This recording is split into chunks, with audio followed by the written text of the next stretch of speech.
Hello my dear family members, welcome back to my channel.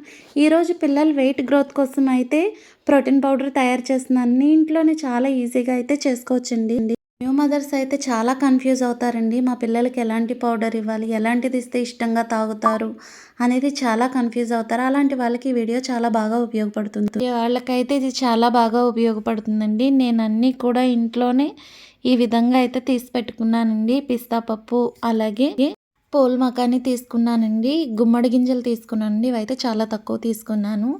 వేయించి పెట్టుకున్న వేరుశెనగుళ్ళు పొట్టు తీసి అయితే పెట్టుకున్నానండి. జీడిపప్పు, ఈ విధంగా బాదం పప్పు అయితే పొట్టు తీసి పెట్టుకున్నాను. బాగా మరిగే వాటర్లో అయితే బాదం పప్పును వేసి ఒక 10 నిమిషాల తర్వాత తీస్తే వచ్చేస్తుందండి. ఈ విధంగా సోంపు కూడా తీసుకుని అయితే వేయించేస్తున్నానండి. ఈ మధ్యలో చాలామంది చిన్నపిల్లలకి చిన్న వయసులోనే స్వెట్స్ అయితే పడిపోతున్నాయండి. వాళ్ళకి మిల్క్ పౌడర్ అయితే చాలా బాగా పనిచేస్తుందండి. చూడండి, వేరుశెనగుళ్ళు ఈ విధంగా ముందుగా నేను లైట్గా వేయించుకుని పొట్టు అయితే తీసి పక్కన పెట్టుకున్నానండి. వీటిని మళ్ళీ నేను ఒకసారి వేయిస్తున్నాను. అలాగే జీడిపప్పు కూడా దోరగా వేయించుకుని పక్కన పెట్టుకుంటున్నానండి. ఈ విధంగా వేయించుకున్నప్పుడు మనం మిక్సీ పట్టినప్పుడు అయితే చాలా ఫాస్ట్గా అయితే నలిగిపోతాయండి. పూల్ మకానా తీసుకున్నానండి. పూల్ మకానా ప్రోటీన్కి అలాగే బోన్స్కి కూడా చాలా బాగా పనిచేస్తుంది. ఈ విధంగా చూడండి, పూల్ మకానా వేగిందా లేదా అనేది ఈ విధంగా అయితే చెక్ చేసుకోవచ్చండి. వేగిపోయింది. నేను ఇప్పుడు పిస్తా పప్పు తీసుకొని ఇది కూడా కొంచెం దూరగా వేయించేస్తున్నాను. ఇలా వేయించుకున్నవన్నీ నేను ఒక గిన్నెలో అయితే వేసుకుంటున్నానండి. చెప్పాను కదండి, దోసపప్పు అయితే నేను చాలా తక్కువగా తీసుకున్నాను. నేను అన్నీ కూడా ఇదే కప్పుతో తీసుకున్నానండి.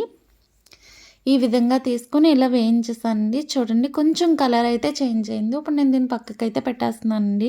నెక్స్ట్ ఇందులో అయితే బాదం పప్పు వేసి అయితే దోరగా వేయిస్తున్నానండి. ఇందులోనే 2 ఇలాచీ కూడా వేసి వేయించేస్తున్నాను ఫ్లేవర్ కోసం అండి.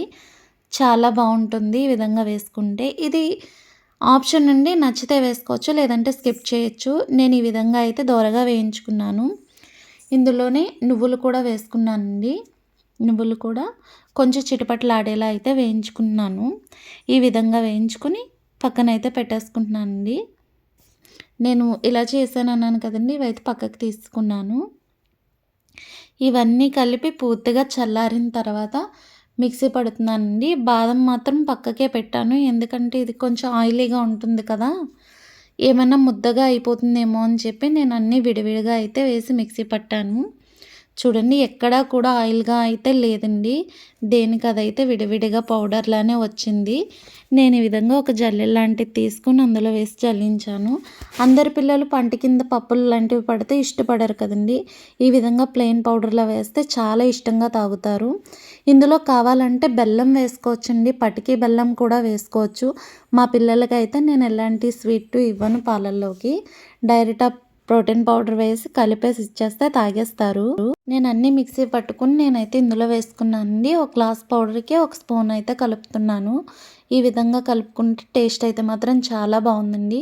పిల్లలు కూడా చాలా ఇష్టంగా తాగుతారు. ఇందులో మనం సోంపు కూడా వేసాం కదండి, ఫ్లేవర్ కూడా చాలా బాగుంటుంది. చాలామంది మదర్స్కి అయితే పిల్లలకు పాలు పట్టించడం అనేది చాలా పెద్ద టాస్క్ అండి. అలాంటి వాళ్ళకి ప్రోటీన్ పౌడర్ చేసి ఒకసారి కలిపివ్వండి, అడిగి మరి చాలా ఇష్టంగా తాగుతారు. కొంచెం కలర్గా ఉంటే బాగుండును అనుకున్న వాళ్ళు ఇందులో కొంచెం కోకో పౌడర్ కూడా కలుపుకోవచ్చండి. మీరు కూడా తప్పకుండా ట్రై చేయండి. ఎలా వచ్చిందా అనేది కామెంట్ చేయడం మాత్రం మర్చిపోకండి. నా వీడియో కనుక మీకు నచ్చినట్టయితే లైక్ చేయండి, షేర్ చేయండి, సబ్స్క్రైబ్ చేయండి. Thanks for watching.